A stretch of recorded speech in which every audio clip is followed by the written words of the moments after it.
Hello, everybody. Hello, and welcome to Visual Communication Media. My name is Adam Rozeski. It's a pleasure to see each and every one of you. So excited to have you here. We finally made it to week 2. If you noticed, all your grades should be done.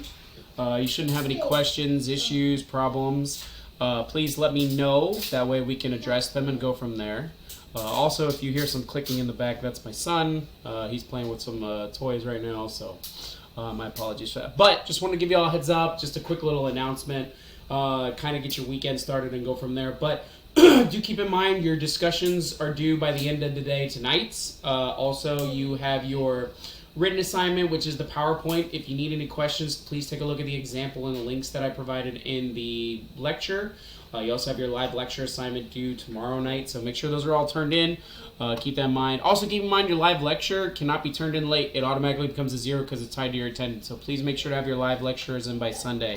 And your written assignments as well. But let's talk about a little bit. We've been talking about perception, right? And cognitive memories and how things kind of work with cultural perception and different types of cultures in general, especially from where you're from, what family you're from, what religion you're going to, and any social cultures that you hang out with.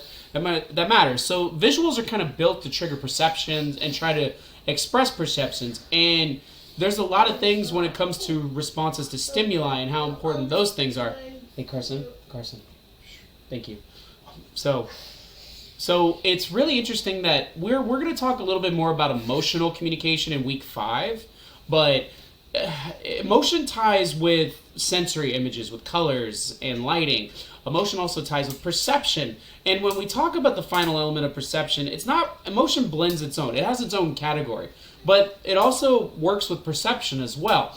Much like culture, emotion plays a large role in shaping our perceptions, how we feel, what's going on in our days, the different types of emotions that work with everything.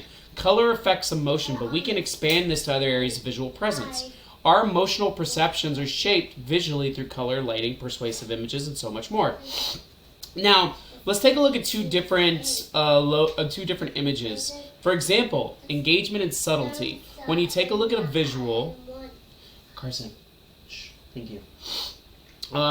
So when you take a look at visuals, engagement's really huge, right? So if you take a look at charity visuals or stuff that are for organizations to help certain areas out, like pets, they always put like a sad face on there, and then they'll put a button on there to say donate today, or put some information to throw donations or something.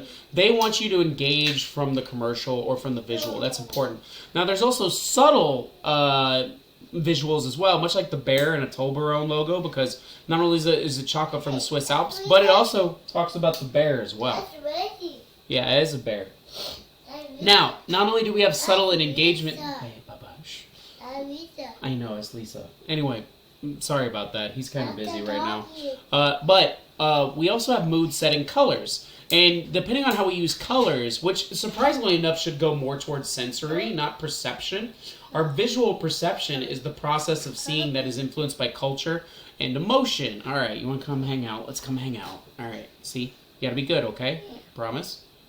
All right, so mood-setting colors and lighting is important. This ties more to emotional communication and persuasive communication rather than our own sensory elements and everything, and for perception. But it also, we tend to see a responses merge in different areas, much like perception and sensory. So that's why we see emotion tie into, not only does it tie into perception and sensory, it also ties into ethical, but we see colors and how they merge with our perceptions a lot of times. Who we are as individuals based on our experiences helps shape what we find appealing or not, and how we might respond cognitively. Colors can give emotional responses, much like sensory responses due to a perceptual experience. For example, red means angry, happy means orange, nervous is yellow, sick is green, blue is sad, pink is love, surprised is like a cyan color. Colors can mean a lot of things, and not only is this mainly focused on emotional responses, but it ties it into sensory, perceptual, and even ethical. But other than that, that's all I got. I hope everybody has a great weekend. If you have any questions, comments, concerns, let me know. Your grades are done. Please let me know if you have any questions, or if you want to turn in a second version or update, or if you want to meet up and talk about the feedback. I'm all for that. Do keep in mind your live lecture assignments and written assignments are due by the end of the day tomorrow, and your discussions are due by the end of the day today. But I hope everybody has a great weekend. Be safe, enjoy, and take it easy. All right, thank you for being awesome. Bye-bye.